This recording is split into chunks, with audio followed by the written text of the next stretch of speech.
I never thought Christmas would turn into one of the worst nights of my life. For years, my wife, Vanessa, had loved the holiday, decorating the house, baking cookies, and hosting our friends and family. This year, though, things felt off from the start. 2 days before Christmas, Vanessa dropped the bombshell. "I invited my ex for Christmas," she said casually while I was hanging ornaments. I froze. "Your ex? Whoa, what do you mean?" She rolled her eyes. "If you loved me, you'd understand. It's just for old time's sake. He's coming. Everyone's excited." I couldn't believe what I was hearing. My chest tightened. The woman I loved, the one I trusted, was blatantly disregarding my feelings. My voice stayed calm, though anger bubbled beneath. "Vanessa, do you realize how disrespectful that is? I don't even know him personally anymore, and you expect me to just be okay with it?" She laughed lightly, brushing it off. "You're overreacting.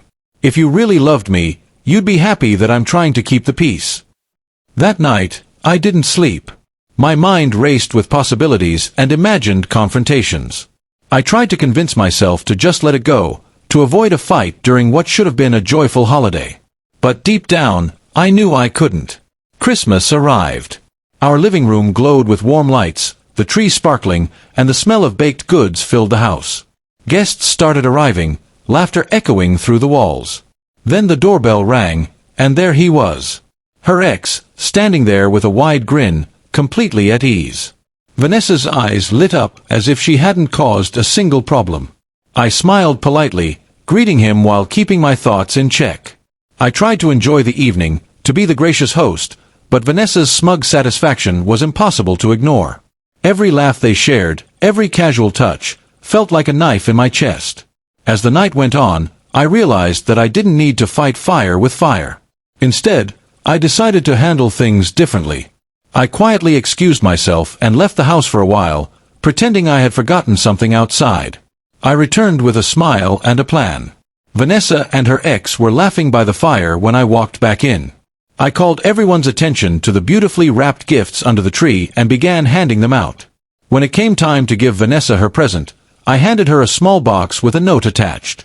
She looked at me curiously, unwrapping it. Inside was a single USB drive. Confused, she plugged it into her laptop and opened the file. Her face went pale. The drive contained a full collection of all the messages, emails, and photos I had been collecting over the past few months. The ones showing she had been unfaithful, planning secret meetups, and even lying about her ex. The room went silent. Everyone stared.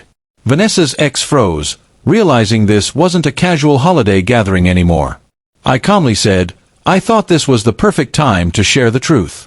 Since you wanted him here, let's make sure everyone knows exactly what's been going on."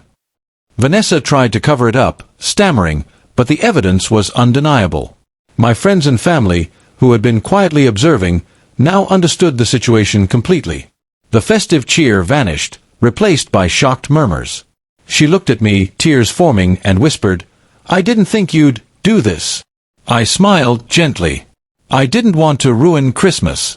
But I couldn't let dishonesty take center stage. You wanted him here. Now everyone knows the truth. And I get to leave this night with my dignity intact. By the end of the evening, Vanessa left with her ex, humiliated and exposed. I stayed behind, helping my friends enjoy what was left of the holiday. It wasn't perfect, but for the first time in months, I felt free. That Christmas, I learned a lesson. Sometimes revenge doesn't need anger or confrontation. It just needs timing, patience, and the truth. Vanessa's attempt to assert power backfired spectacularly, and I walked away with my pride and the satisfaction of knowing the truth had finally come to light.